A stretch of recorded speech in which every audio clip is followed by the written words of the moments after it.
All right. So in pension, I told you that we have two type of pension. One is occupational pension, and the second one is personal pension. Now, in occupational pension, if the employee is contributing, then it will be considered as a deduction. You will just minus it from your income.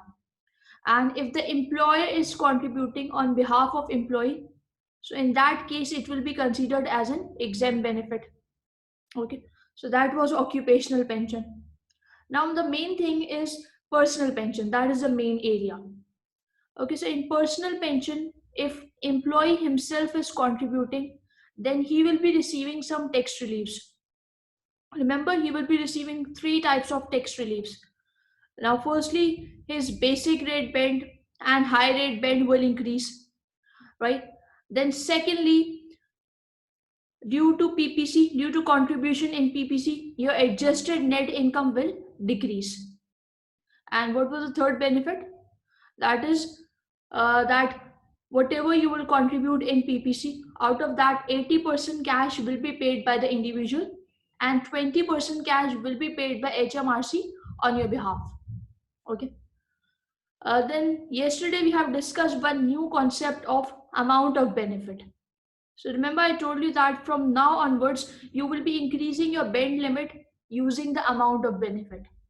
Okay, so you have to calculate this amount of benefit first. And by the amount of benefit, you have to increase your band limits. Okay. Now, how do we calculate amount of benefit? You will take lower of two things, gross PPC and maximum annual amount. But this maximum annual amount will not be given. You have to calculate it. So for that, you will take higher of two things. Number one, 3,600 pound, and number two, relevant earnings. And we even know how to calculate this relevant earnings, right? So that relevant earnings that includes your trading income, employment income, and income from FHA. Okay, so that will be including three things: trading income, employment income, and income from FHL. Okay, so that is how you will be calculating your relevant earnings. So once you know how much are your relevant earnings, you will compare it with the amount of 3,600. And in comparison, you need to take the higher of amount.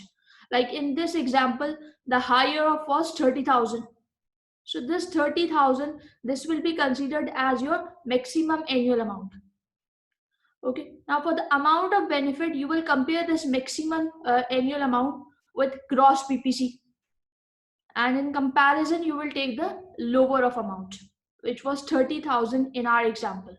So it means now you will be increasing your band limit by 30,000 by the amount of benefit, right? Okay. Then after this, we have studied one concept regarding annual allowance. Remember I told you that in one tax year, you can contribute maximum 40,000 in pension. Okay, so maximum how much can you contribute? 40,000. I'm talking about one tax year.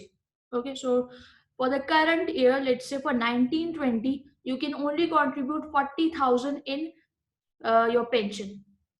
Now this 40,000, this will include all your pensions. Okay, this will include all the contributions. So I'm not just talking about PPC. Okay, I'm also talking about OPC. So this will include your total contribution made. Whether you have made a contribution in PPC or OPC, all of them will come over here. Okay, and over here you will be taking the contributions which are made by the employee, plus you will also take the contributions which are made by the employer. Okay, so this has to be the sum. So maximum you can contribute 40,000, but if you want, you can even contribute more than 40,000. That is allowed. Okay, so if an individual wants to contribute more than 40,000, that is allowed. He can contribute. But in that case, he need to pay tax on the excess contribution. So what you have to do is you will take your total contribution and you will compare it with the amount of annual allowance, which is 40,000. So over here, this individual was contributing more than 40,000, right? So he made an additional contribution of 20,000. So now on this 20,000, he will pay the tax. Okay, only on this 20,000. Okay, and how will you apply the tax on this 20,000? You have to apply tax in the end, right? So firstly, you will apply tax on your non-saving income, then saving income, then dividend income, and in the end, you will apply tax on your excess contribution. Now, which tax rates will you apply? You will apply non-saving tax rates. So that could be 20%, 40%, or 45%, depending upon the tax status of individual. Because I told you that by the time you will go and apply the tax on excess contribution, so by that time, most probably your basic rate band would be consumed.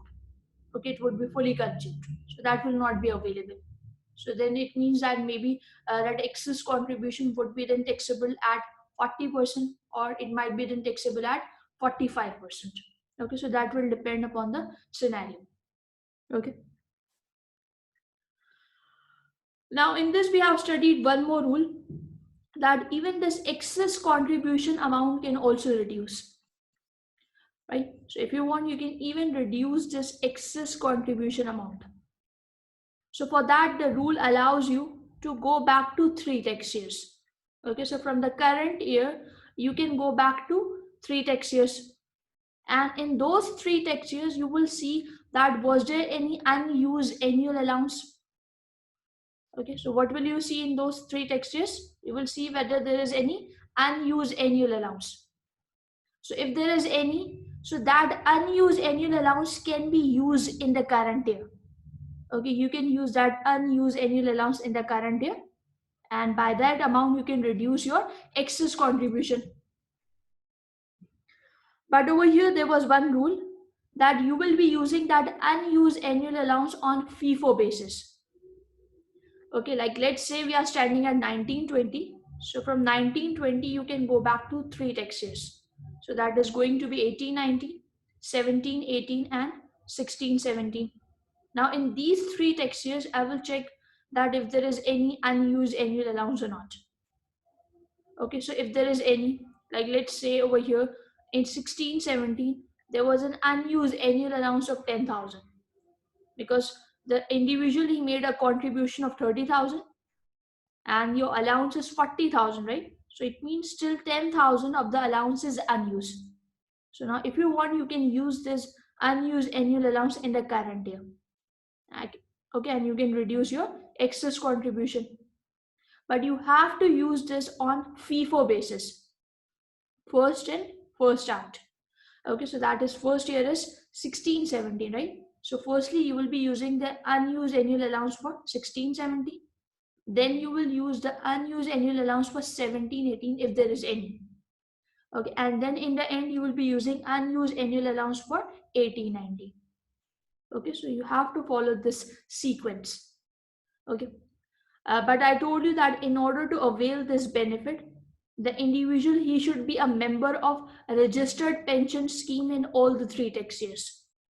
Okay, so if you want to receive this benefit, if you want to use the unused allowance, so it is necessary that in that tax year you should be a member of a registered pension scheme.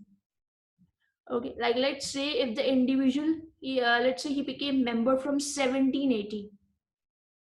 So it means now you can only use the unused from 1718 onwards. You cannot use the unused annual allowance for 1617. Okay, so it is necessary that you must be a member of a registered pension plan. Okay. And now, if the question is silent, so what will you assume? Yes, what assumption will you make if the question is silent? So what assumption will you make? Yes, can any one of you tell me?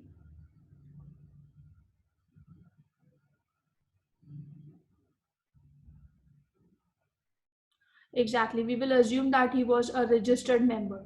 Okay, if the question is silent, so you will make an assumption that in all the 3 tax years, he was a registered member.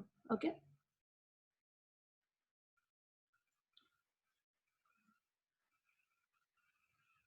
Okay, now remember in the end, we have discussed this concept regarding the annual allowance. Right, we were discussing the concept of annual allowance. That I told you that annual allowance for the current year is not fixed. Right, so although I have told that annual allowance is 40,000, right, for the current year, but that is not fixed. It can reduce, right? So if you fulfill two conditions, so in that case, your annual allowance will start reducing, right? Now, what were those two conditions? Number one, your adjusted income. Remember, your adjusted income that should be greater than 150,000. Okay, and I even told you how to calculate that adjusted income. Let me just show you over here. Okay,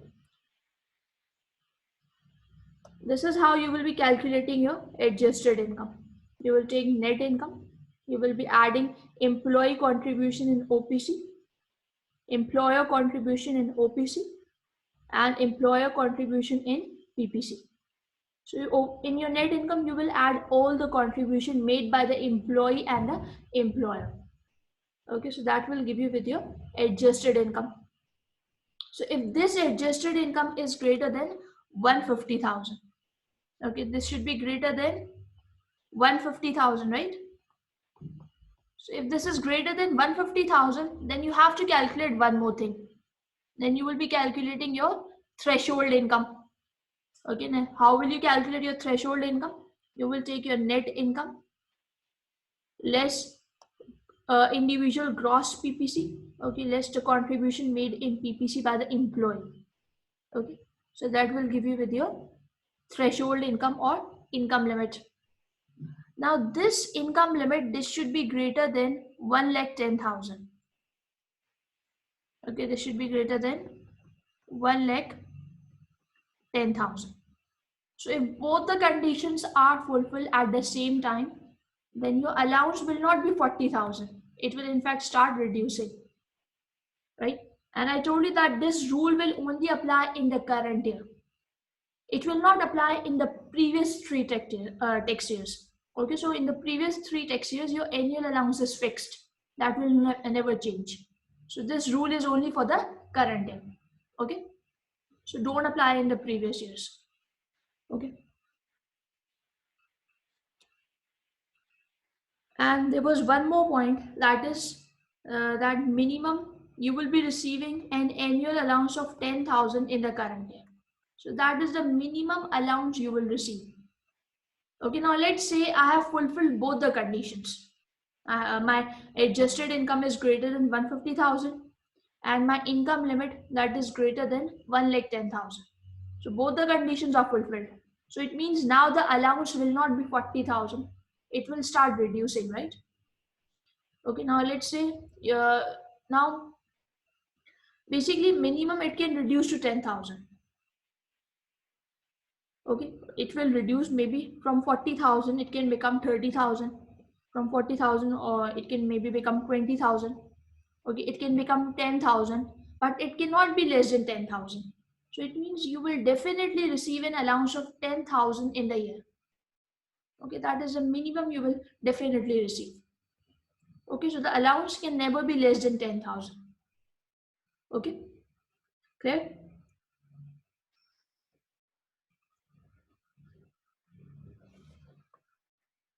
Now today we have to learn that how this how this annual allowance will reduce. That we have to see today. Okay, that how this allowance will reduce. Okay, but you have to remember these conditions. Okay, so let's see.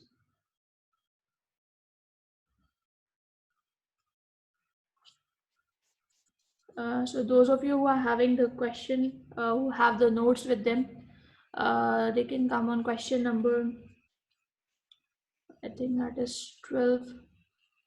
Let me just see.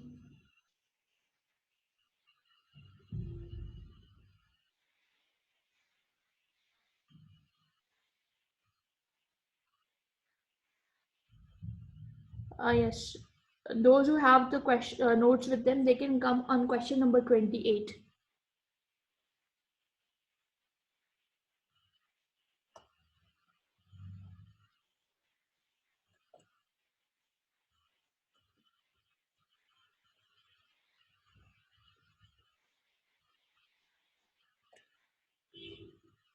Okay.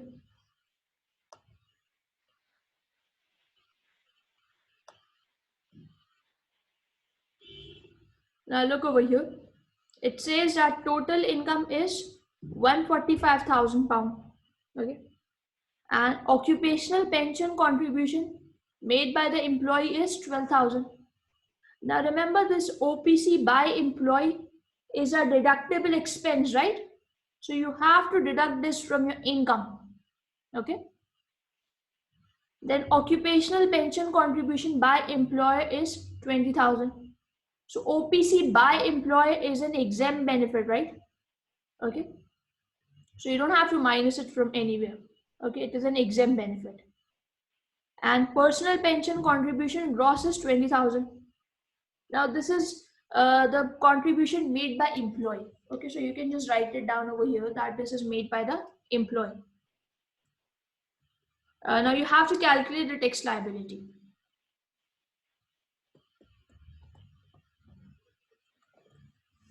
Okay.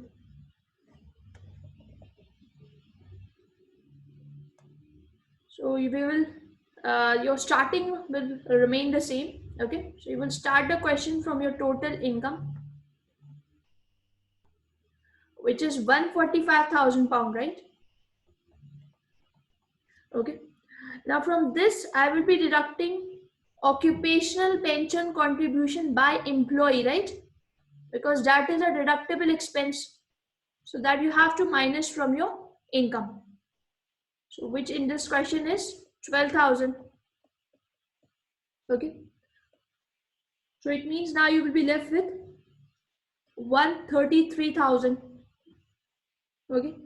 And now from this, you have to minus your personal allowance. You will be deducting your personal allowance. So for the personal allowance, let us do a working. So that is going to be a working 1. Okay. Okay, now over here, first of all, what you have to do is firstly just calculate your amount of benefit. Okay, because remember I told you that even from the ANI, you will be deducting amount of benefit. Okay, because you know in some question, your amount of benefit and gross PPC can be different. Okay, so that's why first of all just do the working for amount of benefit. Okay, so amount of benefit, this is lower of two things. Number one, gross PPC, which is 20,000, and number two, maximum annual amount. Now this you have to calculate. So this maximum annual amount is higher of number one, 3,600 pound, right?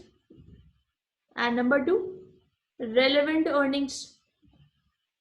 So over here again we are not given with the breakup of income. So we will assume that our total income, that is also your relevant earnings, 145. So just compare them and you have to take higher of, right? So out of these two, higher of is 145. So that is your maximum annual amount. Okay. Okay, so amount of benefit is lower of PPC and maximum annual amount. So out of these two, the lower of is 20,000, right? So that will be considered as amount of benefit, this 20,000. Okay, so over here, although amount of benefit and gross PPC are the same, but you know, sometimes in the question it can be different. We have seen it in yesterday's class. Okay, so it's better to, you know, calculate this amount of benefit. Okay. Now we can calculate our ANI, adjusted net income. So you will take your net income, which is how much? 133,000, right? Okay. Now from this you will be deducting amount of benefit, which is 20,000, right?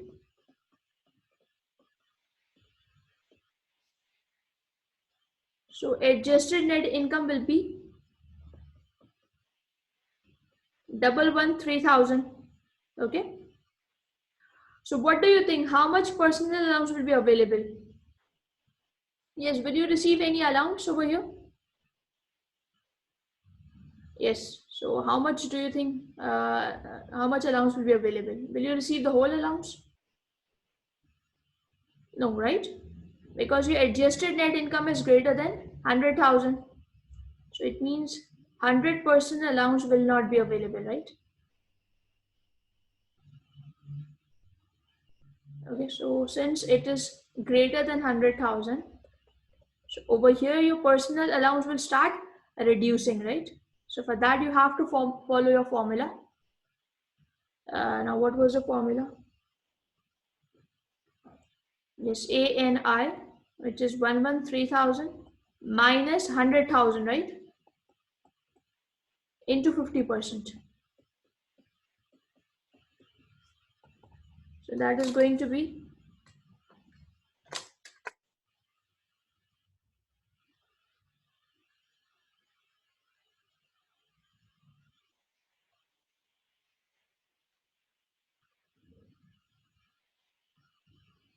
6,500.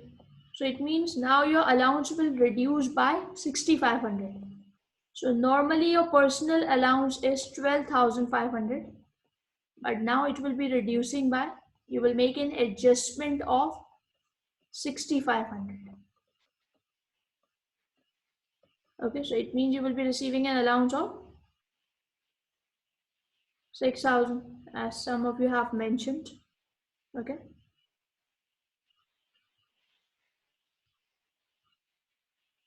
Okay, so this is the allowance that will be available, 6,000.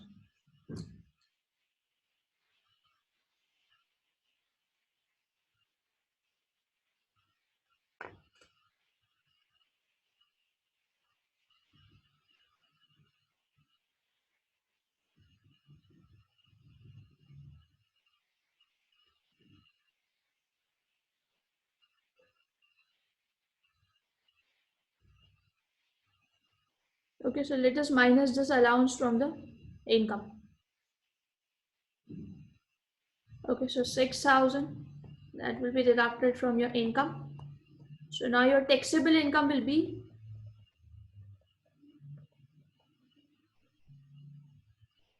yes, 133,000 minus 6,000.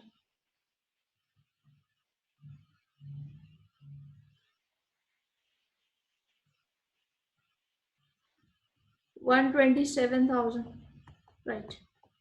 Okay, so that is going to be 127,000. So now let's apply the tax rates. So firstly, you have to increase your band limit, right? So you will be increasing your band limit by the amount of benefit, which in this question is 20,000. So it means you have to increase your basic rate and high rate by 20,000. So normally basic rate is from pound 1 till 37,500. But now you have to increase it by 20,000, right? So it means now it will become 57,500 and tax rate will be 20%. Okay. Now basic is ending at 57,500. So higher rate band will start from 57,501. Now normally higher rate ends at 150, right? But you have to increase it by 20,000. So it will now become 170,000, 40%. Now additional will start from 170,001 and above, and tax rate would be 45%.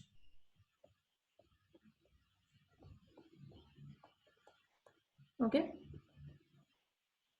So your taxable income is 127,000.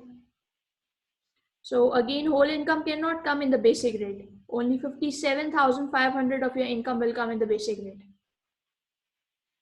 So on 57,500, you will pay 20% tax, which is going to be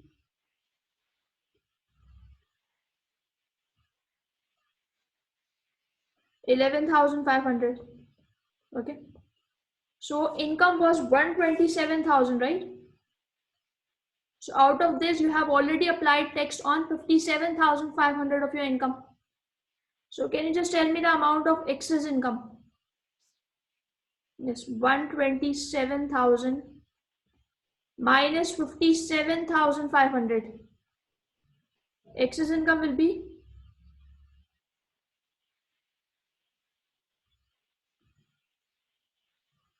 that is going to be 69,500, not 49. Okay. Now for this 69,500, we don't have any space remaining in the basic rate, right? So you will move towards the high rate band. Okay. So we know the limit of high rate band, right? That is 112,500. So my income is 69,500. So the entire income can come in the high rate band. So 69,500 into 40%.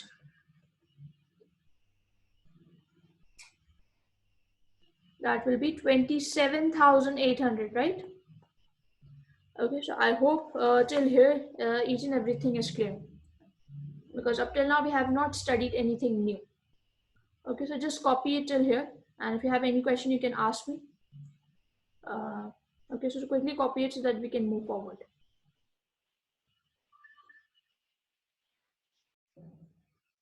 Alright, so we have applied the text, right?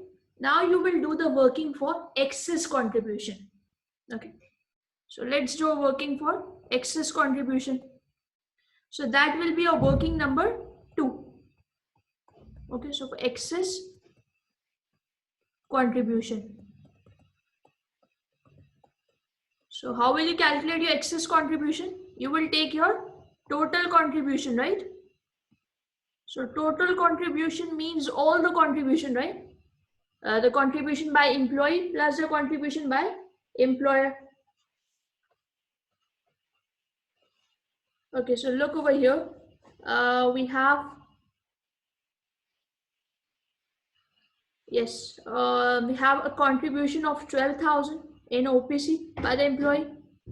Plus we have a contribution of 20,000 by the employer. Plus you will take your contribution in PPC of 20,000. Okay, so you will add all the 3 contributions together. Okay, so that is going to be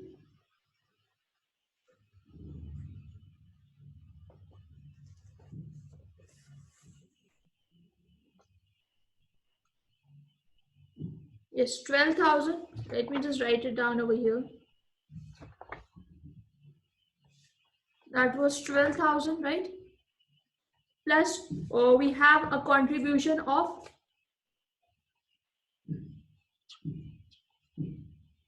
20,000 and 20,000. 20,000 plus 20,000. So that is going to be 52,000. That is your total contribution, 52,000.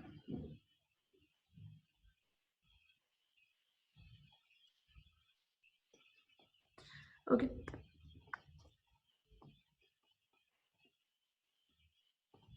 Now you have to compare it with annual allowance, right? So up till now we have studied that annual allowance for the current year is 40,000, but that is not fixed, right? Okay, so that is not fixed. So if you fulfill 2 conditions, then your allowance will start reducing. So it means over here I have to check whether the whole allowance of 40,000 is available or not.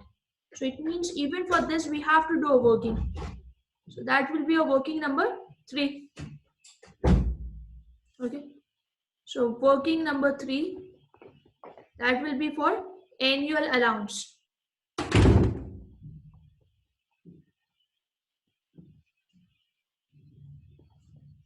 Okay, so you have to look at 2 conditions, right? Now what were those 2 conditions?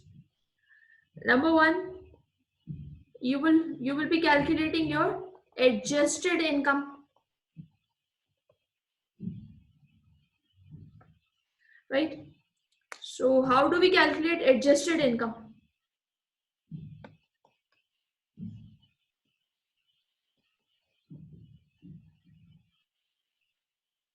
Yes, can any one of you tell me how to calculate adjusted income? We will take our net income, right? And in net income, you have to add OPC by employee, OPC by employer, right?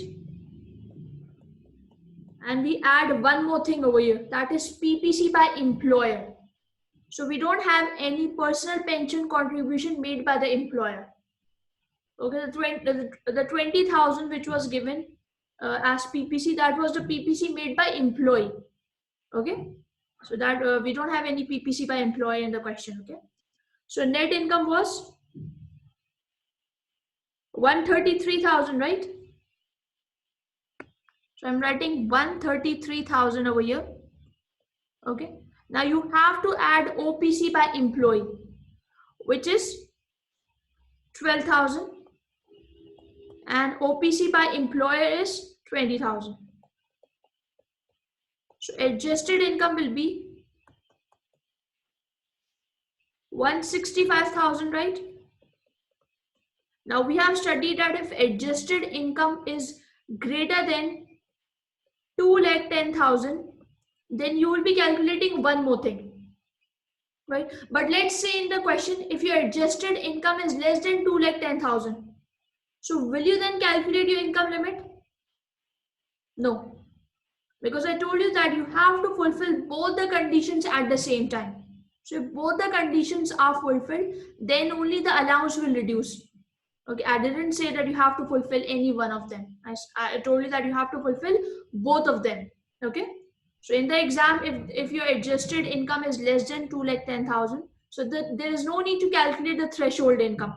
Okay, so then you can assume that whole allowance is available. Okay, no need to do the working further. So now let's calculate our threshold income. Okay.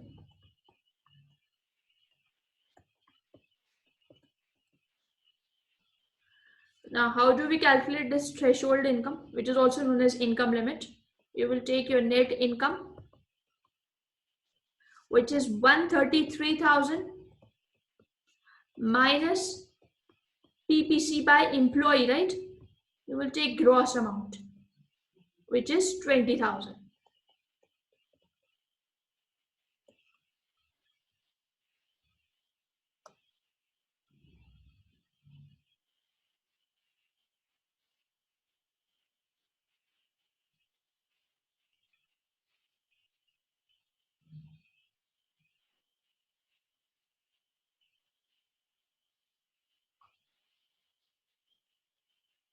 Yeah, sorry, it should be greater than 150,000. Okay. Okay, it should be greater than 150,000, not 2,10,000. Okay. So your adjusted income is greater than 150,000, right? So now you will be calculating your threshold income. Okay, so there was a mistake. Okay, it is not 2,10,000, it is 150,000. Okay, now since it is greater than 150,000, that's why we are calculating threshold income. Okay, so threshold income, that is going to be 113,000. Okay, now what was the limit for threshold income? That it should be greater than 1,10,000, right? So that is the case, right? So over here, both the conditions are fulfilled, right? Your adjusted income is greater than 150,000 and threshold income is greater than 1,10,000. So both the conditions are fulfilled, right? So it means now the allowance will not be 40,000, but in fact it will start reducing. So let's see how it will reduce. Okay, let's do a working for that. Okay, so what you have to do is you will be taking your adjusted income, which is 165,000. Okay, now from this you have to minus your income limit. So what was the income limit? That was 150,000, right? Because I told you that if your adjusted income exceeds 150,000, then only you will calculate threshold income. So it means my limit is 150,000. Okay, so remember the limits, okay? It is 150,000. So minus 150,000, okay? So you will be comparing your adjusted income with the income limit. Now that will give you with your excess income, which will be 15,000. Okay, now you will take the half of excess income. So divided by 2, or you can take 50%, that's the same. So that is going to be 7,500. So it means that your annual allowance will reduce by 7,500. Okay, it will reduce by how much? 7,500. Okay, so although normally my annual allowance is 40,000, right? But now it will reduce by 7,500. You have to make an adjustment of 7,500. Okay, so it means your adjusted annual allowance will be 32,500. Okay, so it means for this tax year, you will not receive the whole 40,000 allowance, but in fact, you will be receiving an allowance of 32,500 only. So is it clear how we have done this working? How to reduce the allowance? Let me repeat it again. You will compare your adjusted income with the income limit, which will always be 150,000. Okay, always. So that will give you with your excess income. Okay, then you will take the half of excess income, and by the half of excess income, your annual allowance will reduce. We have also done similar working for a personal allowance. Okay, so if you want, you can even make a formula over here. Okay, what you will do is you will be taking your, let me just make a formula over here. You will take your adjusted income minus 150,000 into 50%. Okay, you can follow this formula, or you can follow this format, whichever is easy for you. You can follow any one of them.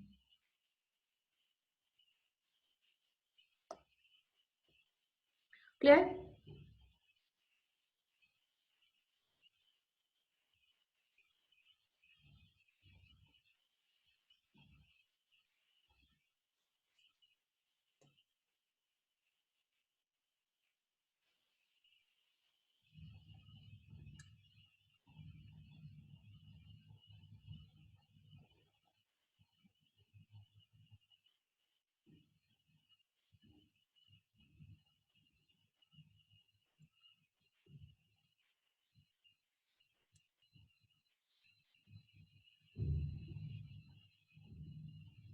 Okay, so now let us reduce our, let us minus the allowance from the total contribution.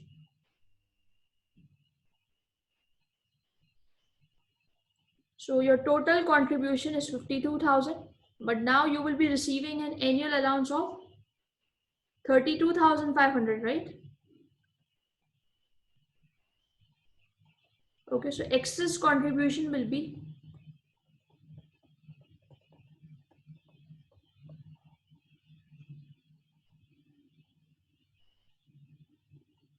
yes 52,000 minus 32,500. That will be 19,500. Now even this excess contribution can be further reduced. Right? For that you have to go back to 3 tax years, and you will see that there is whether there is any unused annual allowance. If there is any, then you can use it in the current year on FIFO basis. But that will not apply in this question. Why? Because we are not given with the previous year contribution. So you cannot apply that rule in this question because we are not given with any previous year contribution in this question, right? We were just given with the contribution for current year. Okay. So now on this 19,500, you have to pay the tax. So you will apply this the tax in the end, right? That's why I have made you do this working in the end. Okay, so that you apply the tax in the end. So excess contribution is 19,500. So let us apply the tax on this 19,500.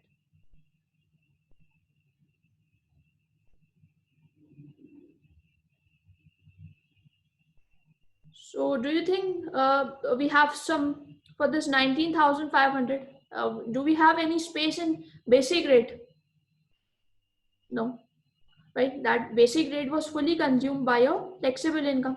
So there is no space left over here. Then do we have any space remaining in high rate band? I think yes, right?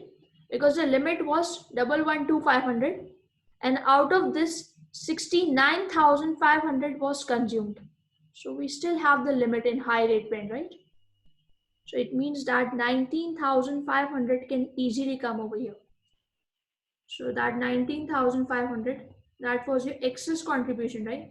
So you can give the reference of your working over here into 40%.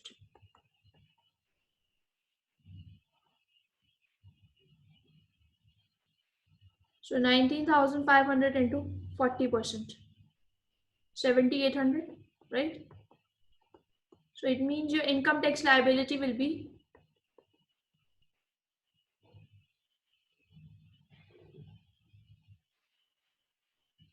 47,100. That is your liability for the year.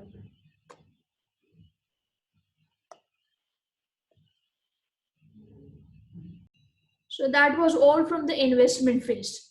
Okay, so that we have covered. But remember when we started with the topic, I told you that we will study this topic into two phases: investment phase and the time when you will withdraw your money from pension.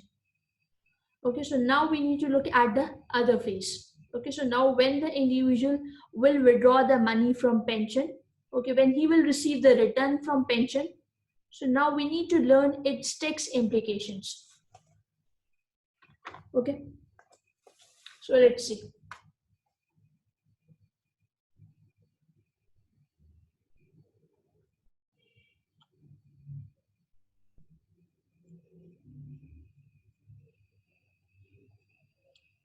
Now over here, just remember one thing, that you will start receiving benefit from the pension after the age of retirement.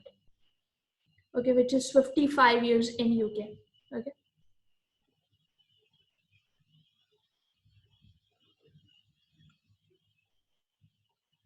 So we are now looking at the second phase, okay? The first phase is completed. So we have seen that when he will make investment, so what are the tax implications that we have already covered. Okay, so now we are looking at the second phase. That is when he will withdraw benefits from pension. So now we are looking at the tax implications. Okay. So there is this concept of lifetime allowance. Now listen very carefully. Now, first of all, this concept is only theoretically examined. Calculation is not examinable. Okay, so this will only come in theory. So you just have to remember the rules for this. Okay. Now, the question is, what do we mean by lifetime allowance? So lifetime allowance in simple word means how much amount an individual can contribute in pension in his entire lifetime. Okay, what does lifetime allowance means? That how much an individual can contribute in pension in his entire lifetime. Okay, now previously we have studied about annual allowance, right? So that annual allowance was only for one tax year. So in one tax year, the individual can only contribute maximum of 40,000. Right? Although you can contribute more than 40,000, but then you have to pay the tax, right? Okay, but the rule says that maximum you can contribute 40,000 in one tax year. Now this annual allowance is the contribution that you can make in the entire lifetime. That annual allowance was only for one tax year. Okay, and this is for the entire lifetime. Okay, so in the entire lifetime, the individual can contribute maximum 10,550,000. So this is the maximum that you can contribute in your lifetime in pension. Okay. Now, if you want, you can even contribute more than this. That is allowed. But then in that case, if you contribute more than the allowance, so in that case, there will be some tax implications. Okay. Okay, now so over here, we will now study the withdrawal of pension. Okay, so after the age of retirement, you will start receiving benefits from pension. Okay, so whenever you want to withdraw the benefit from pension, so there are two ways. We have two ways of withdrawing the benefit.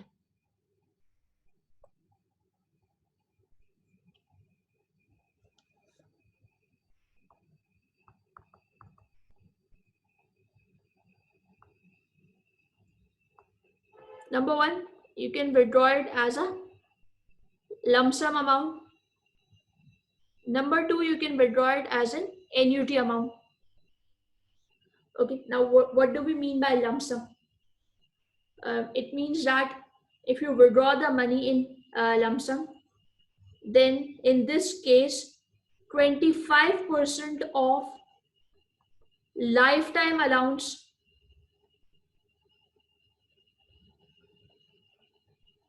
is tax free. Okay, so it means that on 25% of your lifetime allowance, it is going to be tax free. Okay, it means you don't have to pay any tax on 25% of the amount of the lifetime allowance. Okay. Now the question is, what will happen to the excess amount? So excess will be taxable. Okay, excess will be taxable. Okay, as a non-saving income. Okay, so excess will be taxable as a non-saving income. Now let's take an example. Now let's say, for example, you have made a contribution of, let's say Mr. X have made a contribution of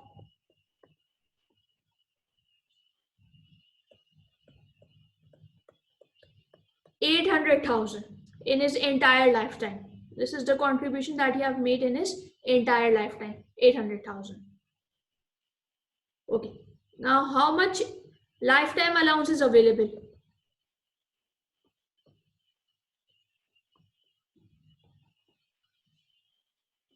That is 105550, right? That is the amount of lifetime allowance. So he has contributed less than the allowance, right? He has contributed less than the allowance. So according to the rules, he has contributed 800,000, right? So according to the rules, 25% of his contribution is tax free. Okay, 25% of his contribution will be tax free. So it means 800,000 into 25%, which will be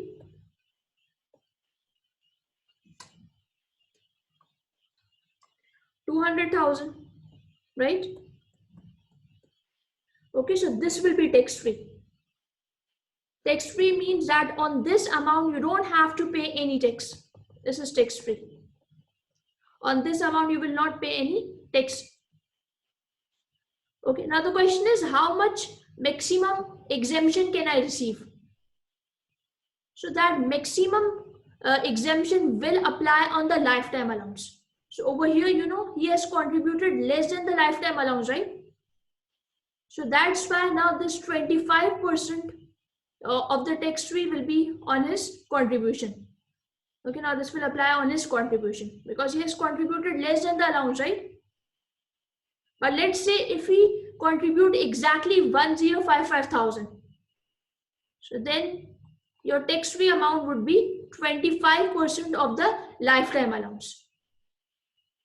Okay, he can even contribute equal to the lifetime allowance, right? So in that case, that is going to be 25% of the lifetime allowance. So over here, he was contributing less than this, right? Less than the allowance. Okay, so tax-free percentage will now apply on his contribution. Okay. Now the question is, what will happen to the remaining contribution? Okay, because out of 800,000, 200,000 is tax-free. So what will happen to the remaining contribution? Now the remaining contribution, which is going to be 800,000 minus 200,000, right? That will be 600,000. Okay. So this excess contribution, this will now be taxed as a non-saving income. This will be taxable. Okay, this will be taxable. Okay, and you have to apply non-saving tax rates. Okay, clear? So if you want this, let me repeat again. So 25% of your contribution is tax free. That is 200,000. So this you will withdraw as a lump sum amount. Okay. Then the remaining contribution is taxable, right? Which is 600,000 in my example. So you can take out this remaining contribution slowly and gradually, and you will be applying non-saving tax rates. Okay.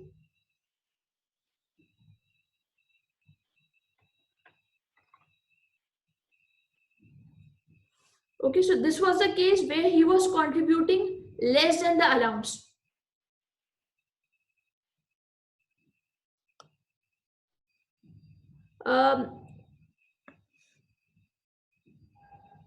Yeah, obviously it will be, taxable in the end, right? Okay.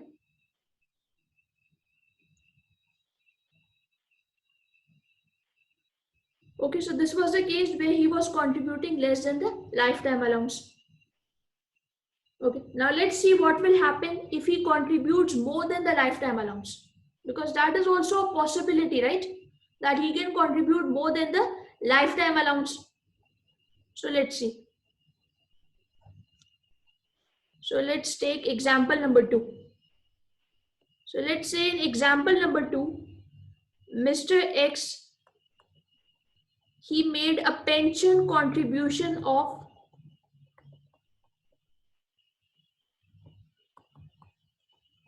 1,300,000 in his entire lifetime.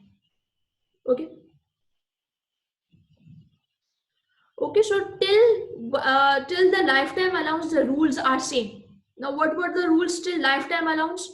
That 25% of the lifetime allowance will be tax free, and excess would be taxable as a non-saving income, right? So let's see.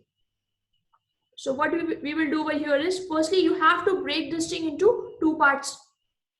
Okay. So we know that our lifetime allowance is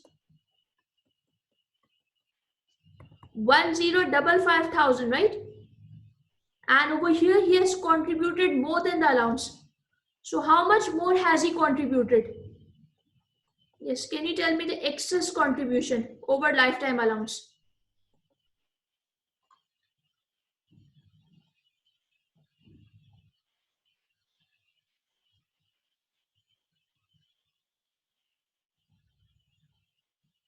That is 245,000.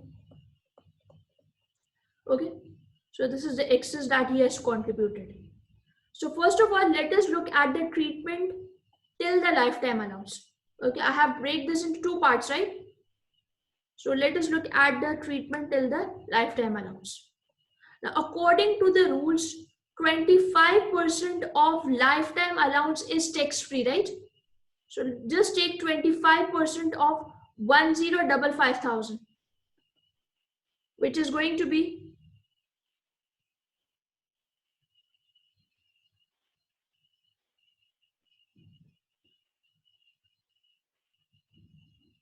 263,750, right? Okay. So yes.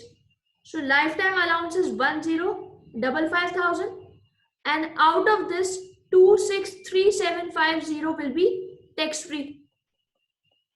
Okay, and the remainder can be withdrawn slowly and gradually, and on the remaining amount you will apply non-saving tax rates.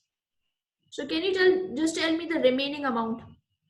So lifetime allowance is 1,055,000, and out of this 263,750 will be tax free, right? So remaining would be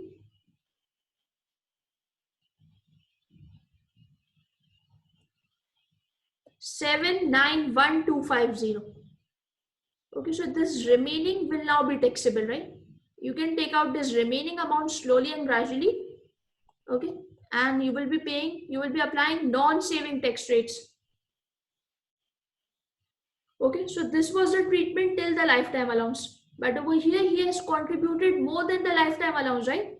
So now we need to look at the treatment for the excess contribution. So till here, is it clear?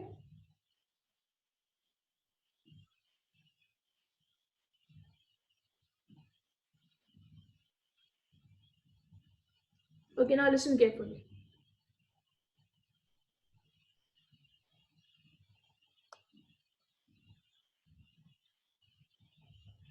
Yes, Hamza, basically, in the previous case, he contributed less than the allowance, right? So that's why the tax-free percentage will now apply on his contribution.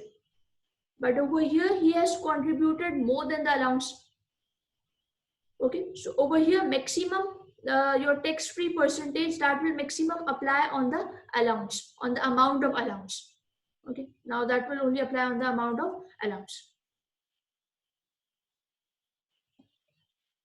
Okay, now look at the treatment for excess contribution. So excess contribution is 245,000. This is the contribution which he has made over lifetime allowance.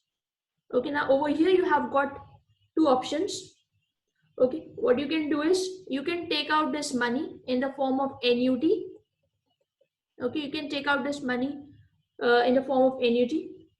And in that case, if you take it in the form of annuity, then you will pay 25% tax. Or what you can do is you can take this in the form of a lump sum amount. But in that situation, you will be paying 55% tax. Okay, so if you take it slowly and gradually in the form of annuity, then you have to pay 25% tax. But if you take it out as a lump sum amount, if you want all the amount together, so in that case, the tax rate would be high. You will be paying 55% tax. Clear?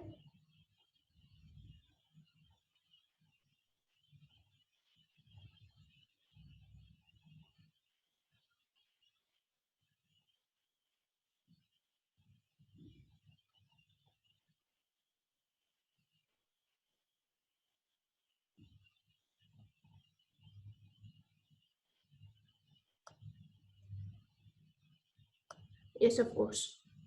Okay, now please look over here. See, in this example, Mr. X have contributed 1.3 million, right? Okay, so what you have to do is, first of all, you will break this into two parts. Okay, now we know that the lifetime allowance is 1,055,000. So over here, he has contributed more than the allowance, right? So how much more has he contributed? 245,000. Okay, so first of all, you have to tell the tax treatment till the lifetime allowance. Okay, then you will tell your examiner that what will be the tax treatment for the excess contribution. Okay, so what is the treatment for lifetime allowance? You will tell him that the lifetime allowance is 1,055,000. 25% of the lifetime allowance is tax free. Okay, so this 263,750 of his contribution will be tax free. So on this contribution, he don't have to pay any tax.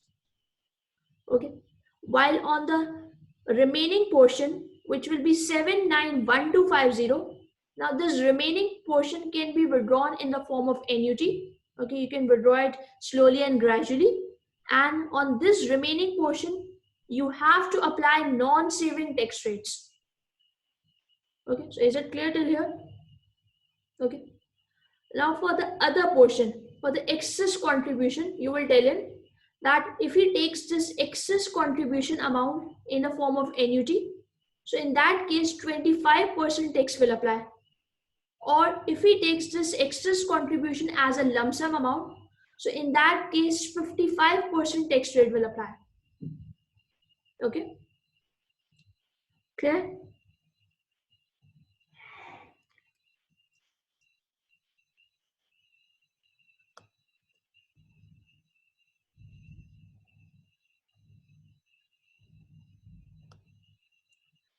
Yes, obviously it is up to you. Okay, if you want, you can take out a lump sum amount, and if you want, you can even go for annuity. You can take it slowly and gradually. So that's up to you.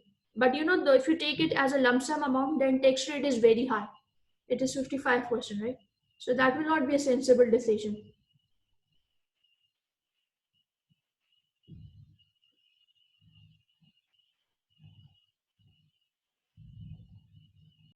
Okay, and if you take it as a annuity amount, then what will be the tax treatment? So I have covered both the areas together. Okay, so if you take out as a lump sum amount, so I have told you the tax rates. And if you take it as an annuity amount, so again I have told you the tax rates. Okay, that's all we have from the area of pension. Okay, and pension is very important. Okay, it is examined a lot. Okay, we will look at the questions in our next class. Okay.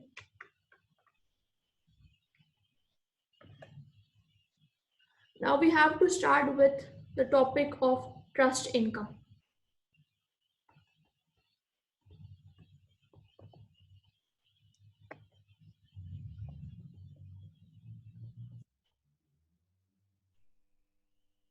So for that, just come on the notes.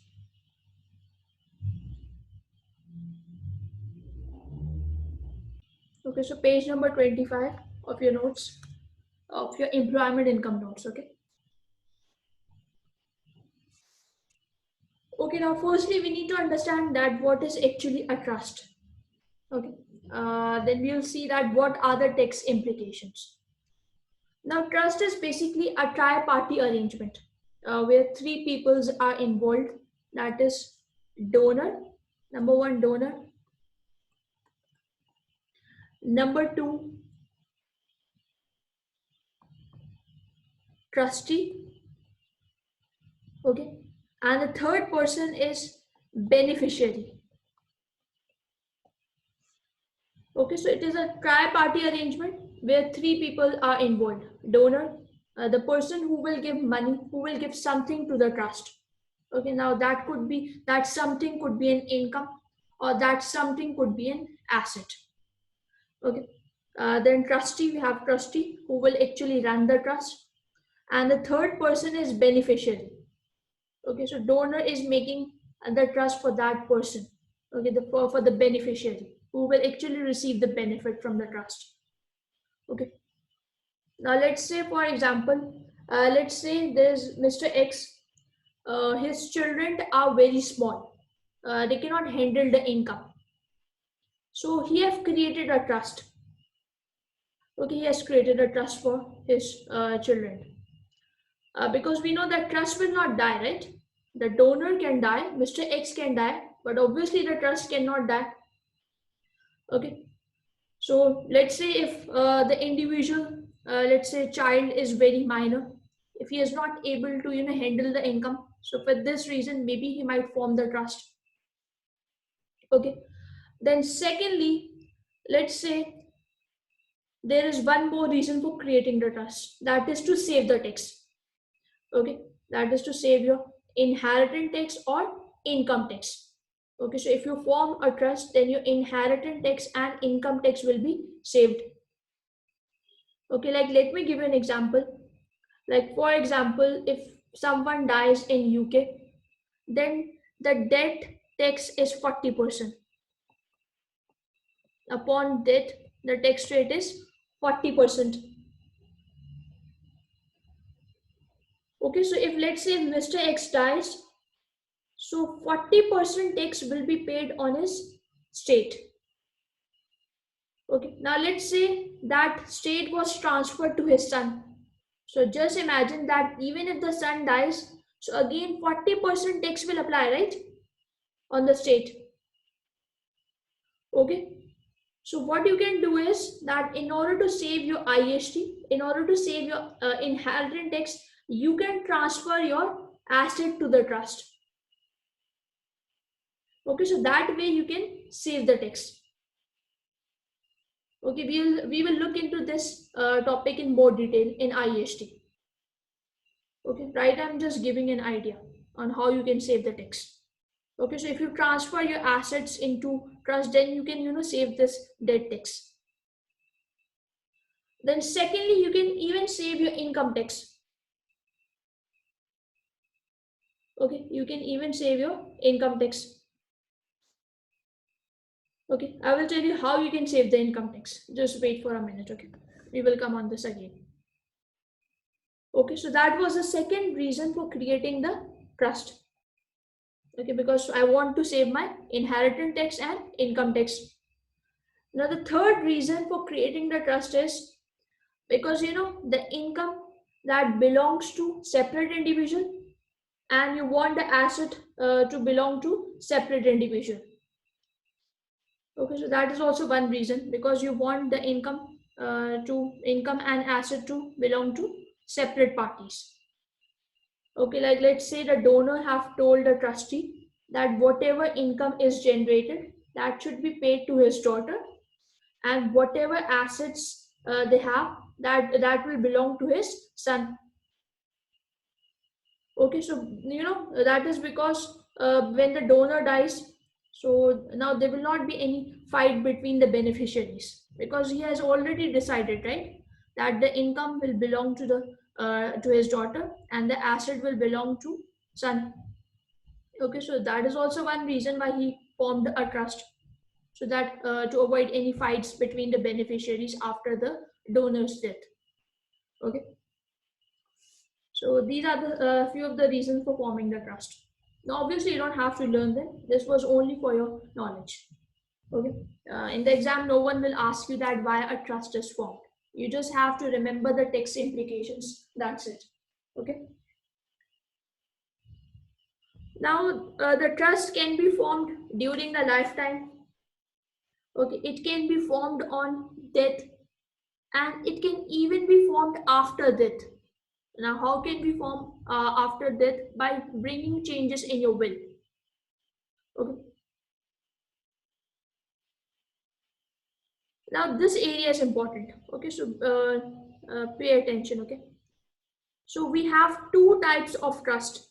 One is discretionary trust, and the second one is interest in possession trust. Okay, so discretionary trust and interest in possession trust. Now, in discretionary trust, the trust will operate according to the discretion of trustee. Okay, so over here, the trustee will have the full power. Okay, the donor have given the full power to the trustee in discretionary trust. Okay, now over here, if the trustee wants to, he can change the beneficiary. Okay, he can change the business, and he can even close the trust. So that is discretionary trust. Okay, now why do we create a discretionary trust? That is because to save your income tax.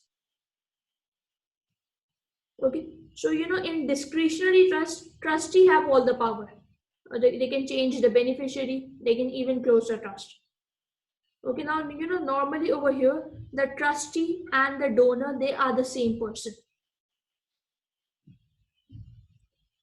Okay, then I told you that over here, this trust is created to save the income tax, right? Now let me tell you how you can save the income tax. So let's take an example over here. Let's say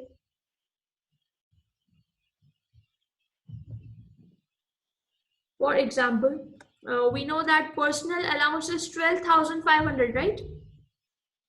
Okay, now in discretionary trust, it is my choice that how much income I will give and to whom will I give that income. That is my personal choice. Okay, because I will be making decision in discretionary trust, right? The trustee will make the decision that how much income should he give and to whom will he be giving that income. Okay, now let's say trust have generated an income of 25,000. Okay, trust income is how much? 25,000 pound. Okay, so now the trustee have to distribute this income between two beneficiaries. Okay, when he has to distribute this income between two beneficiaries. So now it is up to him, right? That how much income will he give and to whom. Now let's say they want to save the tax. Okay, they want to save the tax. So what they can do is they can give half the income to Mr. X. That is 12,500 of the income can be given to Mr. X. Okay, and half of the income can be given to Mr. Y. That is 12,500 can be given to Mr. Y. Now, assuming that both of these individuals does not have any other income. Okay, Mr. X and Mr. Y, they don't have any other income apart from this. So don't you think that now this whole income will be covered in personal allowance, right? So now they don't have to pay any tax. Beneficiaries does not have to pay any tax on it. Okay, so this way you can save the tax. You have the power, right? So you can decide how much income to give and to whom will you give that income. Okay, clear?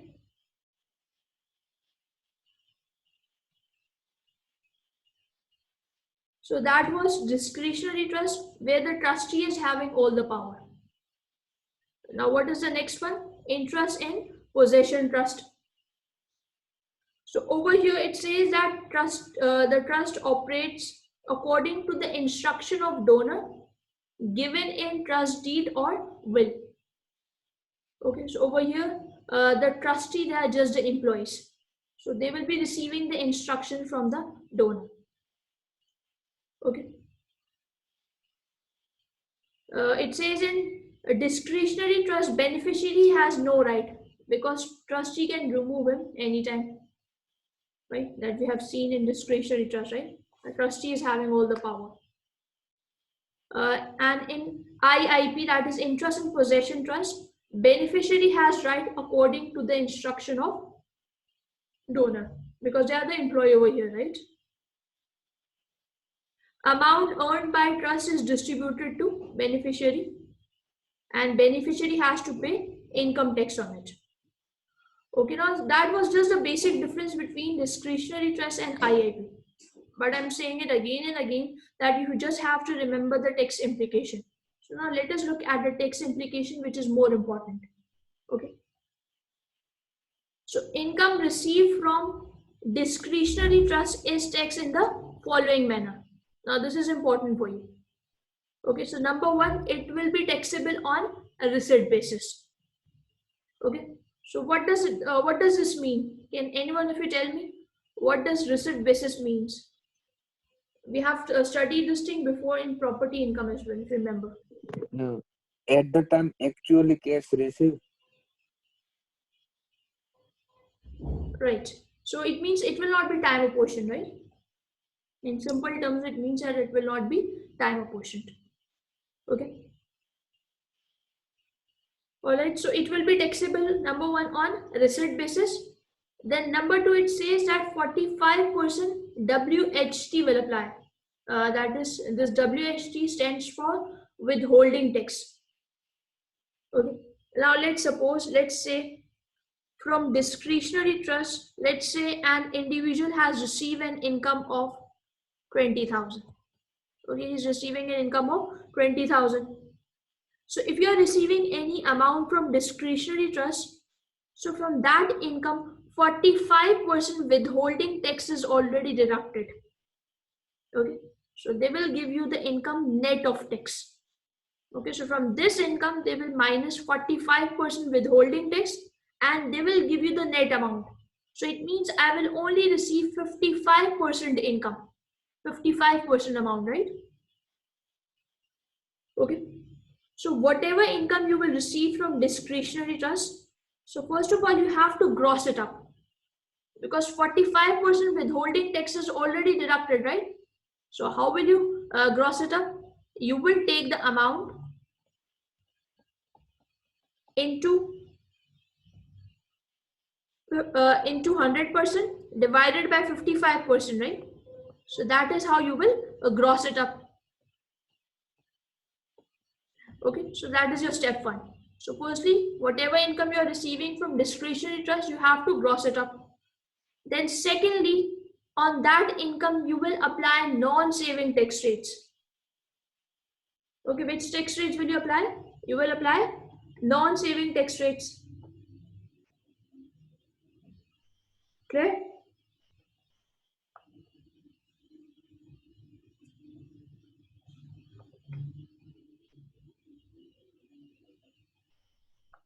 So that was your discretionary trust. Now let's look at the tax implication for interest and possession trust. So it says that it will be taxable on accrual basis, number one. And number two, it says that a withholding tax of 20% will be deducted at source. Okay. So in discretionary trust, a 45% withholding tax is deducted. And in IIP, how much tax is deducted? 20%. Okay, so 20% tax will be deducted at source.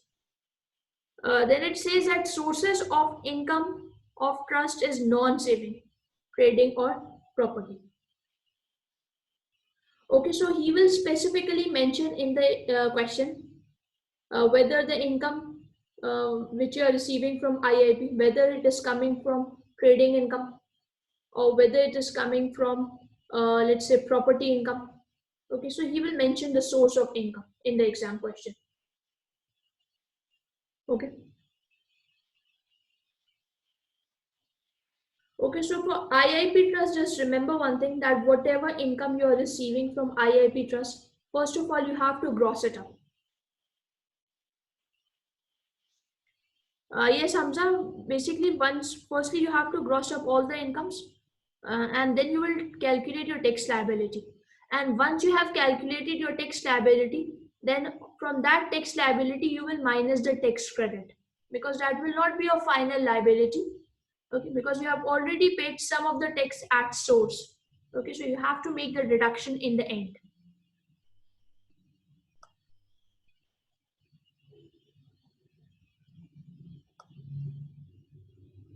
Okay, so for IIP trust, whatever income you are receiving, firstly you have to gross it up, right? So for that you will take the amount into 100 divided by 80%. Okay, so from wherever source you are receiving that income from, now that could be from non-saving income and it could even be from a saving income, right? But firstly you have to gross up that amount. So in order to gross up that amount, you will take amount into 100 divided by 80.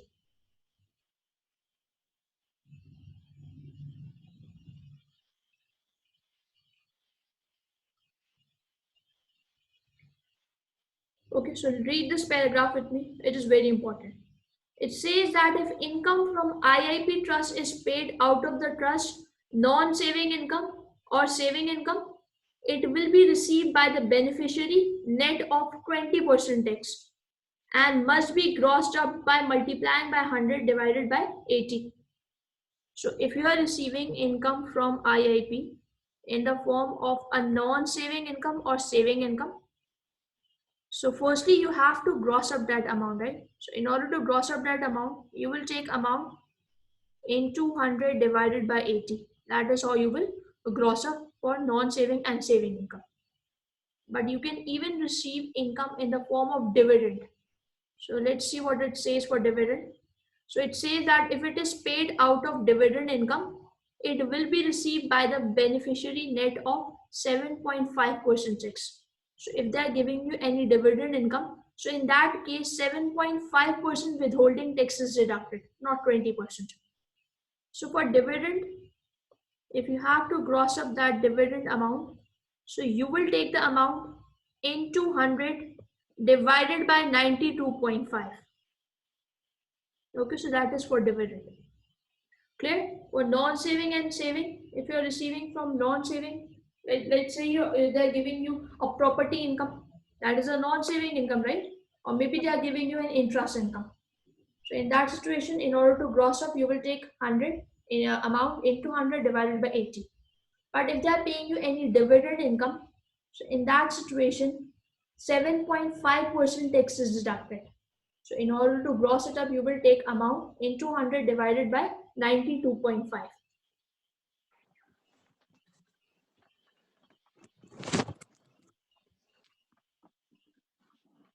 Okay, so for IIP, from wherever source you are receiving the income from, you will record that in that source column. Like if you are receiving any non-saving income, so you will record it in your non-saving column. Okay, but if you are receiving any saving income from IIP, so that will be recorded in saving column. And if you are receiving any dividend income, so it will be recorded in dividend column. But if I compare this thing with discretionary trust, so in discretionary trust, whatever income you are receiving, that will be treated as a non-saving income. Even if it is a dividend income or a saving income, still it will be treated as a non-saving income. I repeat, for discretionary trust, let's say in discretionary trust, I'm receiving some dividend income and some interest income. So that incomes will go in non-saving column. Okay, because in discretionary trust, all the income will be treated as a non-saving income. Okay, no matter from wherever you are receiving that income from, whether that income is in the form of dividend, whether that income is in the form of interest, all of that would be treated as a non-saving income.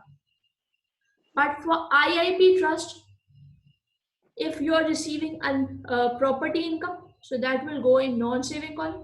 If you are receiving an interest income, so that will go in saving column.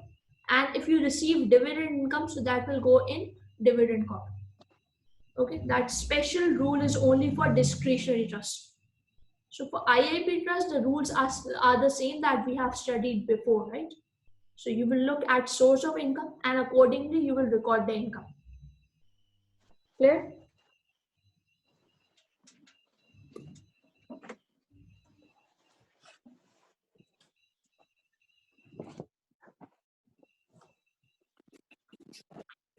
Ma'am, No, see in discretionary trust, I have already told you how to gross up the amount.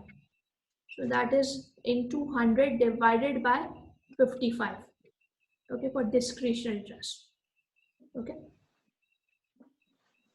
ma'am, Yes. how to co-create trust, whether it is Okay, we are doing this question number 1 in the class now. And this question number 2, this is your assignment. Okay, so this mark this question 2 as your assignment. Okay, but in the class, we are just doing question 1.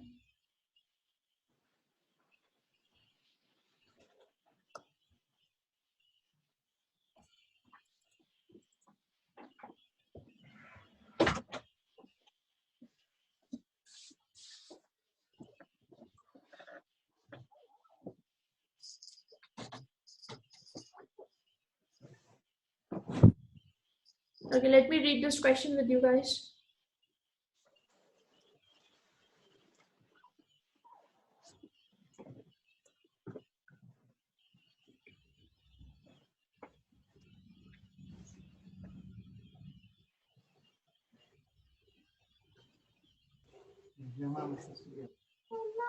Okay, it says Mr. X has following incomes during the year ended 31st March 19. Pension income is 16,500. Okay. Income from discretionary trust is 9,000. Trading income is 25,500. Income from bank interest is 16,500. And dividend income is 10,000. So you have to calculate your tax liability. Okay, so quickly try to calculate the tax liability. So firstly, what you have to do is, firstly, you will gross up this income from discretionary trust and you will record it on your main pro forma. Okay, and then you will be calculating your tax liability. Now, once you have computed your tax liability, then from your tax liability, you need to minus the tax credit. Okay, you need to minus the tax which was already paid at source. Okay, so try to deal with this question. Let's do it together. Okay, now firstly we will record the incomes, right? So over here I can see pension income, income from discretionary trust, trading income. Okay, so let us first record the incomes. So we have all the 3 sources of income, right? So since over here the individual is earning from all the 3 heads of income, so you have to draw a pro forma. So you will make one column for non-saving, you will make one column for saving, then dividend, then a total column. Okay, now we will just record the incomes. So first we have pension income, right? So pension income is 16,500. So pension income is a non-saving income, right? So that will be recorded in non-saving column, 16,500. Then it will be recorded in your total column. Okay, then next we have income from DT, that is discretionary trust. So the income is 9,000, right? But firstly, we need to gross it up. So how will you gross it up? You will take the amount, which is 9,000 into 100 divided by 55, right? Because in case of discretionary trust, 45% tax is already paid at source. Okay. So the gross amount would be 16,363. So whatever income you are receiving from discretionary trust, that will be recorded in non-saving column. Even if it is a dividend income or a saving income, still it will be recorded in non-saving column. So 16,363.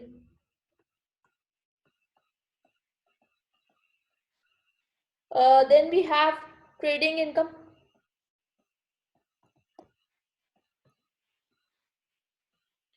which is 25,500. So that will be recorded in non-saving column and then in total column. Okay, and then lastly we have bank interest. So income from bank is 16,500. So that will be recorded in saving column and then in total column. Okay, and then we have dividend income. So that will be recorded in your dividend column, 10,000. Okay, so we have recorded all our incomes, right? Now just do the total. So total for non-saving column will be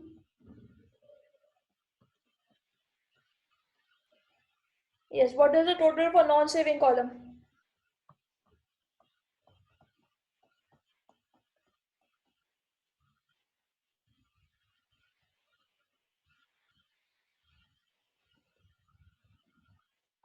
5,833, right? Yes. And what is the total for total column?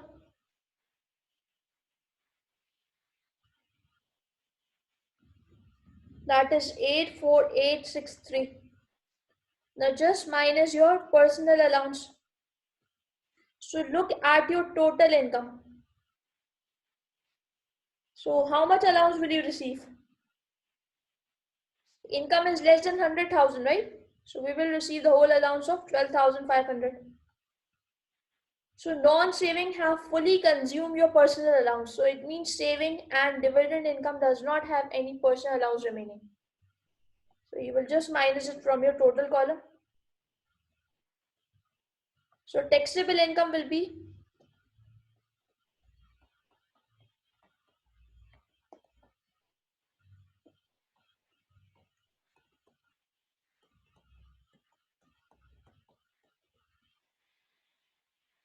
this will be 4,5,863 and this would be 7,2,363. Right, now look over here. Now look at your total taxable income, that is 7,2,363. So on this basis, we can say that this individual is a high rate taxpayer.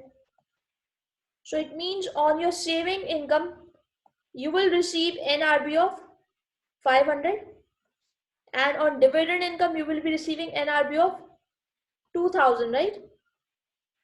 Okay, then secondly, if you look at your non-saving taxable income, so that is greater than 5,000, right?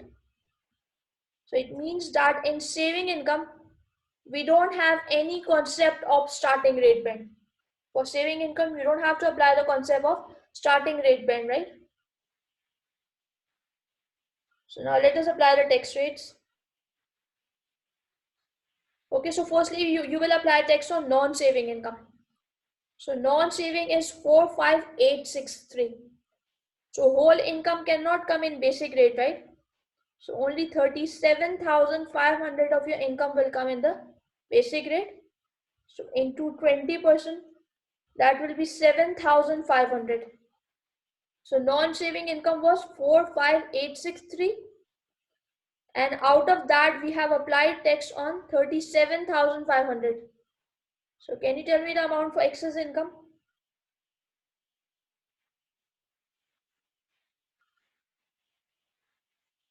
Right, 8363. So for this remaining income, we don't have any space remaining in basic rate. So it means this will be taxed according to high rate at 40%. 3345. Okay, so we have applied the tax on non-saving income, right? Now next you will apply tax on saving income, which is 16,500. Now for this saving income, we don't have any space remaining in basic rate, because once your band is consumed, so that will finish for all other incomes. Okay, so we don't have any space remaining in basic rate. So saving income, that is 16,500. But before you go and apply the tax rates on your saving income, firstly you have to use the concept of NRB. So NRB for saving will be 500, right? That we have already decided. So 500 into 0%. So that will be 0. So out of 16,500, on 500 you have already applied the tax. So your remaining saving income is 16,000, right? So that will be taxed according to the high rate at 40%. 6,400. So even we have also applied tax on the saving income, right? So this is also done. So now you will move towards your dividend income, which is 10,000. Now again, for this dividend income, we don't have any space remaining in the basic rate. So you will move towards the high rate band. Okay. But for the dividend income, firstly, you have to use the concept of NRB, which is 2,000, right? So on the first 2,000 of your dividend income, you will pay 0% tax. That will be 0. So my dividend income was 10,000, and we have applied tax on 2,000 of our income, right? So my remaining dividend income is 8,000. So on this 8,000, you will pay tax according to the high rate band at 32.5%, which will be 2,600, right? So it means your income tax liability is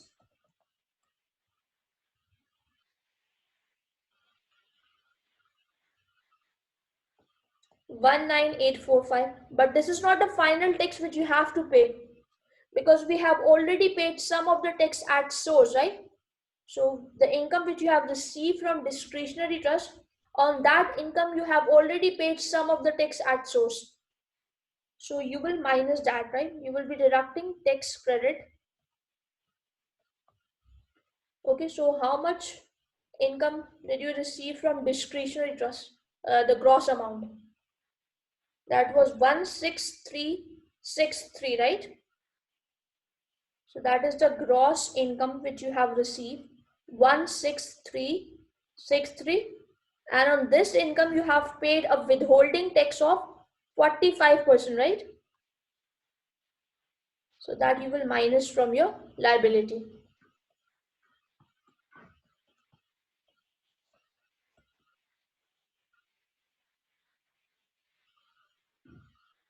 So that is going to be 7363. So it means your tax payable for the year would be 12482. Okay. Firstly, let me give you an idea about share options, and then we will look at the tax implication area. Okay.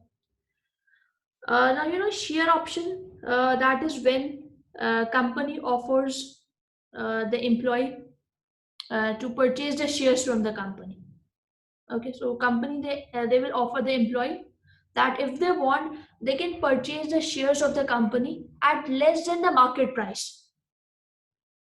Okay, they can purchase the shares at less than the market price.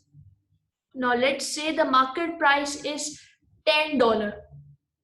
Okay, the share price in the market is $10 per share, but they are saying that you instead of $10 you can pay us $8. Okay, that they have given you this option that if you want you can purchase our shares at less than the market price. Okay, but over here you will not receive the shares today. So in share options you will receive the shares in the future, so you will not receive them today. So this offer is not for today, this is not for valid for today, this will apply in the future. Okay, because these are options. Okay, I'm not talking about just shares. They have given an option that if you want in the future you can purchase the shares from us at less than the market price. Now obviously if let's say in the future if you think that it will be beneficial for you, so you will avail the option, otherwise you will leave it. Okay, but I will not go into much detail because this is not your P4 paper. Okay, this is ATX paper. Okay, so we need to just stick to the tax implication area. Okay, now the question is, why do company uses share option scheme? So company, they use share option scheme for two purpose. Number one, for the retention of employee. Okay, for the retention of employee, and secondly as a bonus. Now let's take an example. Let's say for example company they have told the employees that let's say if you stay with the company for 3 years, okay, if you stay with the company for 3 years, then after 3 years you can purchase our 10,000 shares at less than the market price. Okay, they are saying that if you stay with us for 3 years, then after 3 years you can purchase the shares from us at less than the market price. So it means that if you leave the company before 3 years, then you cannot avail the option, right? So it means they are using this for the purpose of retention. If they want to retain the employees, so they will give them such offers, right? If you want them to work with you for a long period of time, so you have to give such options to them, right? You have to give such kind of benefits to them.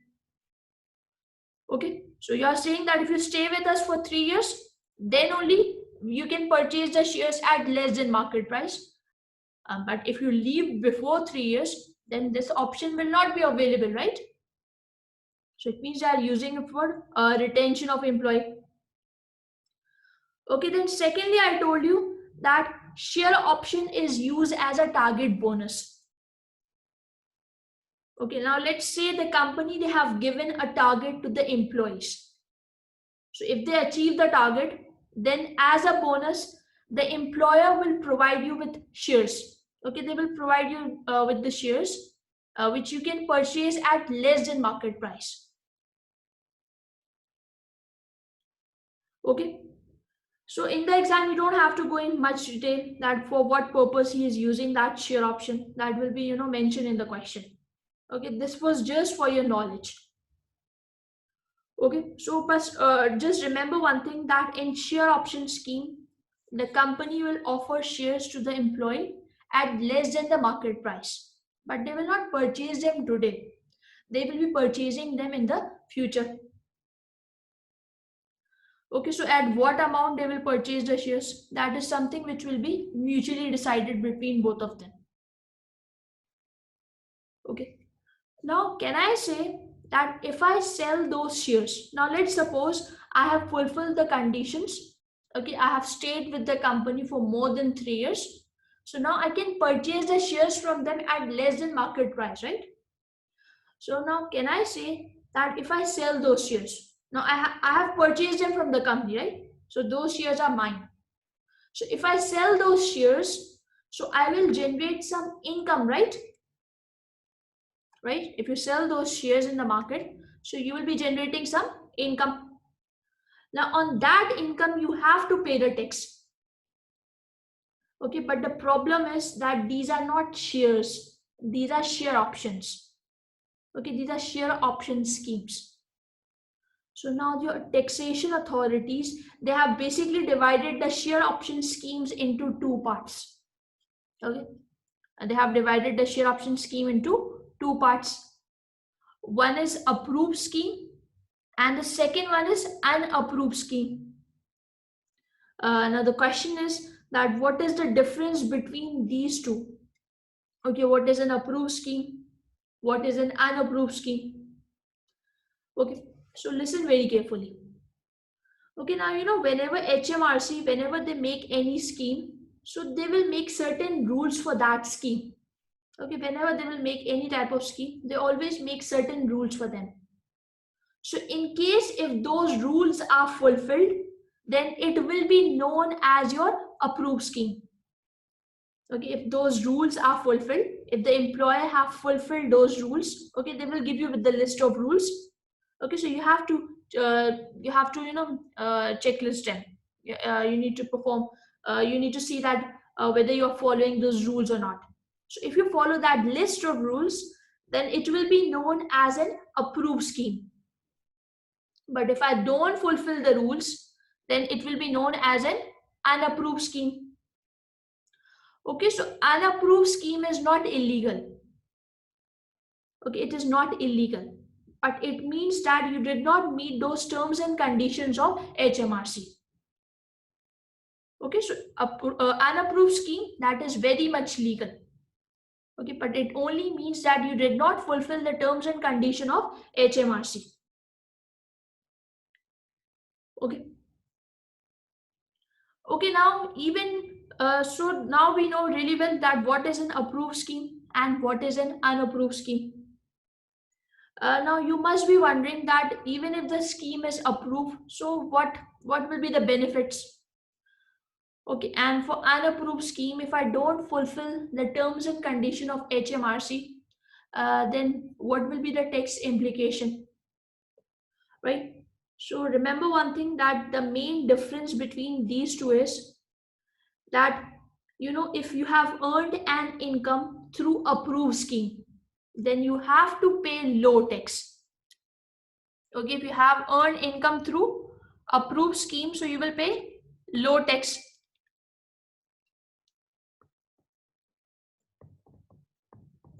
Okay, and if you have earned your income through unapproved scheme, then you will pay more tax.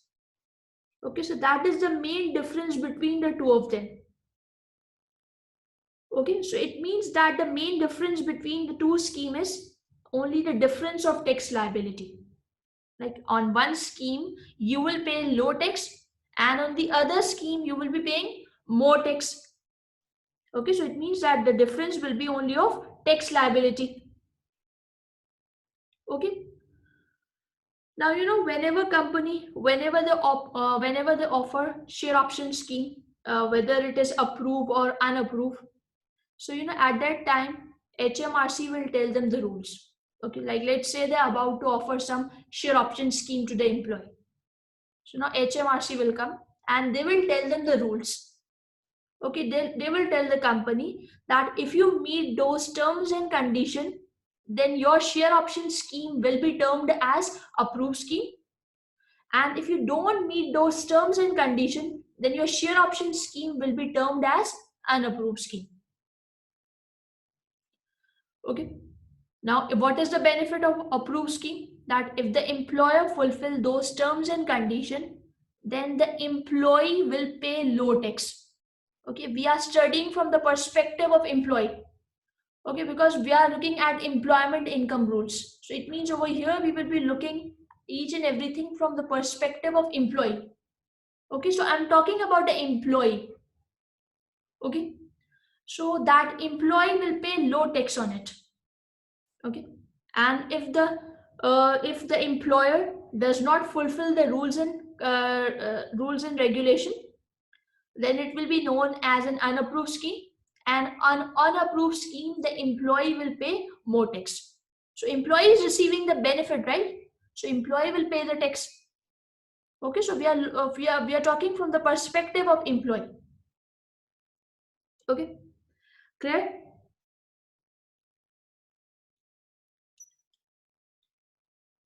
Okay, now in both the scheme the income will be same. So it cannot be the case that in approved scheme is income is more and in unapproved income is less. No, in both the scheme the income will be the same. Okay, because you know, when you will sell the shares in the market, so obviously it doesn't matter whether you are selling approved scheme shares or unapproved scheme share. That doesn't matter, right? This classification is only for the purpose of tax. So do you think anyone in the market, in the share market, will ask you that are these the shares of approved scheme or are these the share of unapproved scheme? Obviously no. Okay, so this classification is only for the purpose of tax. Okay, so it means the income that you will generate, that will be the same. Okay, it doesn't matter whether it is approved scheme or unapproved scheme. Only the tax implication is different, right? So income level is same, but the tax implication is different. Clear?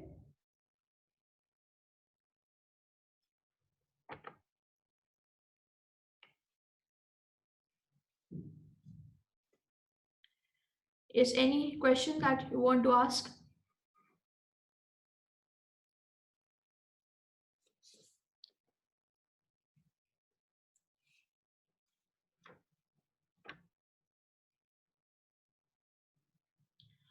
Okay. Now over here there is one concept of take home amount. Okay, now listen very carefully.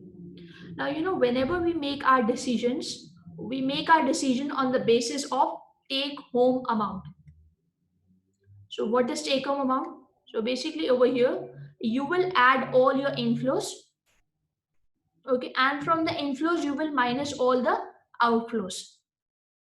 So whatever amount is left in the end, that amount will be considered as your take home amount.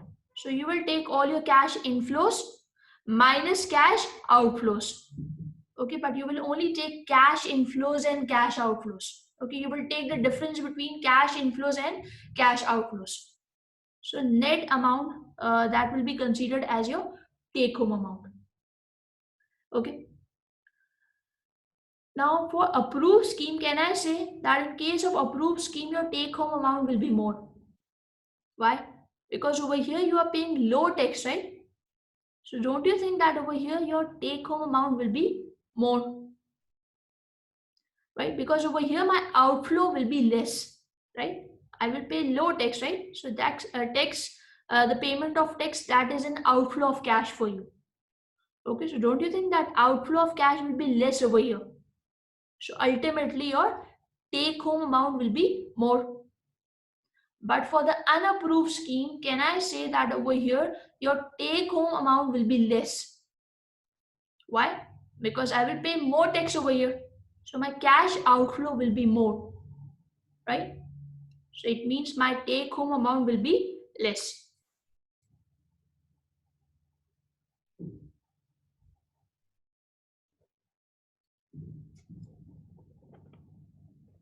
Okay.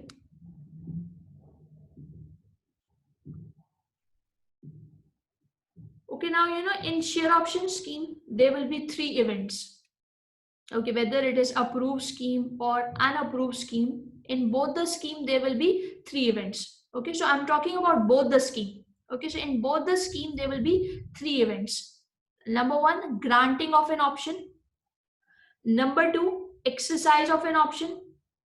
And number 3, disposal of shares. Now let us understand these one by one. Okay, granting of an option. Now granting of an option means that company is giving you an option. Okay, they're giving you an offer to purchase the shares. Okay, so you are over here you are just receiving an offer from the company to purchase the shares. Like let's say today they will call you, okay, and they will tell you that if you stay with us for the next 3 years, then you can purchase the shares from us at less than the market price.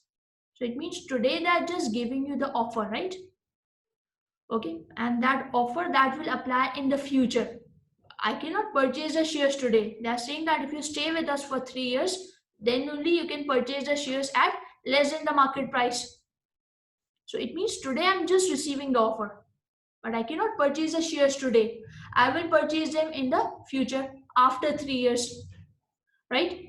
So in granting of an option, you are just receiving an offer from the company to purchase the shares. Okay, so this is just an offer. Now next is exercise of an option.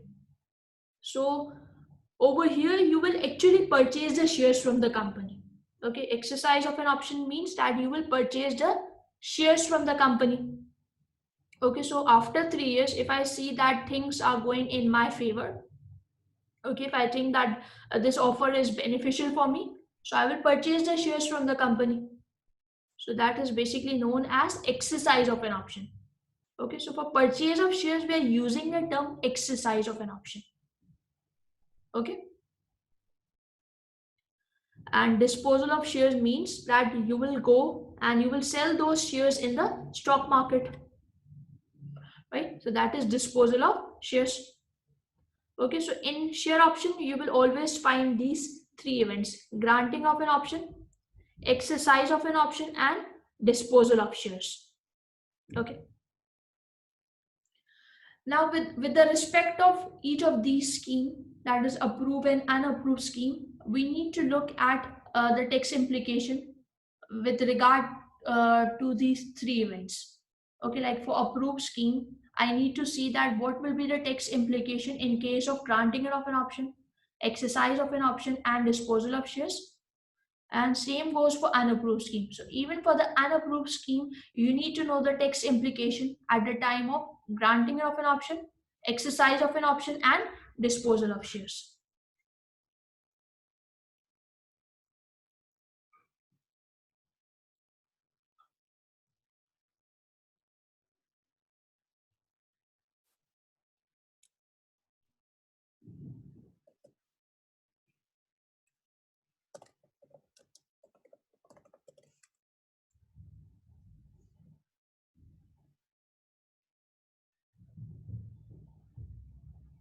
Okay, now look over here.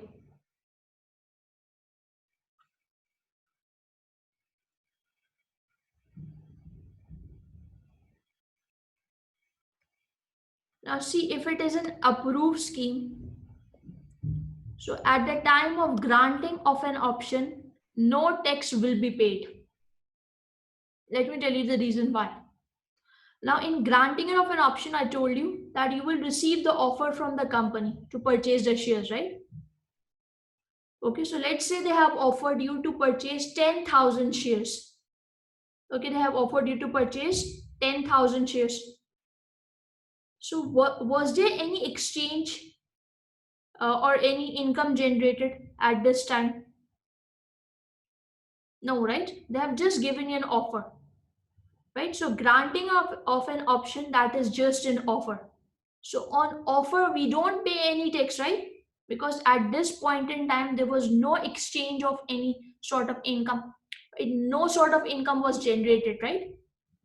Okay, you have just received the offer. So we don't pay any tax on offer, right? So we only pay tax on income, right? Okay, tax is only paid on the income, whether that income is earned today or in the future. Okay, so that's why on granting of an option, no tax will be paid. Okay, now on exercise of an option, so on exercise of an option, you will actually purchase the shares from the company, right? You will be purchasing the shares from the company. So over here, there will be some tax implications.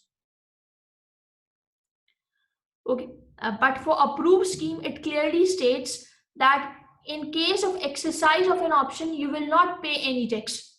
Although I'm purchasing the shares, right? But for approved scheme, they are saying that on exercise of an option, you will not pay any tax. Okay. And what is the third one? Disposal of an option, where you will go and you will sell the shares in the market. So at this time, you need to calculate your capital gain tax. Okay. You have to pay capital gain tax over here. Okay. So how will you calculate your capital gain tax? You will take your disposal proceed. Let's say I'm selling those shares for 20,000. So that is my disposal proceed. Okay, so from here you will minus the cost. Okay, your exercise price, or it could be an option price. Okay, so that you have to minus. So that will give you with your chargeable gain. Now, basically on the entire chargeable gain, we don't pay the capital gain tax. Over here, you will be receiving annual exemption of 12,000. Like individual, they receive personal allowance on the income, right? So even on the capital gain, you will receive an annual exemption. So on the entire capital gain, you will not pay the tax. Okay, you will be receiving an annual exemption of 12,000. So from this gain, you will minus annual exemption of 12,000. That will give you with the taxable gain. And on that taxable gain, you will pay the tax. Okay, so now the tax rate for capital gain is different. It is 10% for basic rate, and for high rate band, it is 20%. Okay. So that was approved scheme. Okay, on granting of an option, you will pay no tax. On exercise of an option, you will pay no tax. But on disposal of option, you will be calculating your capital gains, and on that you will pay capital gain tax.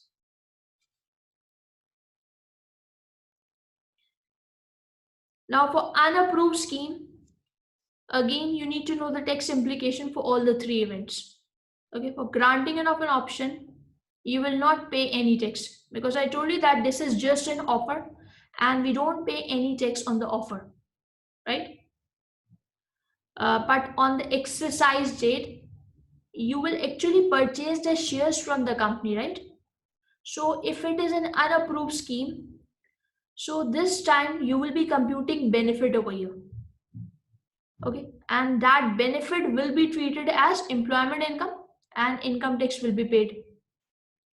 Okay, now remember if you just compare this thing with approved scheme. So for approved scheme, I told you that on exercise date, you don't have to pay any tax. Okay, but if it is an unapproved scheme, then even on the exercise of an option, you need to pay the tax. Okay, you will be calculating the benefit. Now, how will you calculate that benefit? For that, you will take market value on exercise date. Okay, less the exercise price. Okay, let's say the market value on exercise date is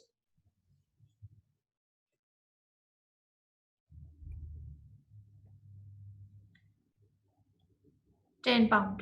Okay, that is £10. But you can exercise those shares for, let's say, £8. Okay, so I'm making a gain of £2, right? I'm having a benefit of £2. Although you can say that right now this is unrealized because I haven't sold those shares in the market. Okay, but still the tax authority says that on exercise of an option, you need to calculate the benefit. And on that benefit, you have to pay your income tax. Okay, so you will minus the exercise price. Exercise price means the purchase price of shares. Okay.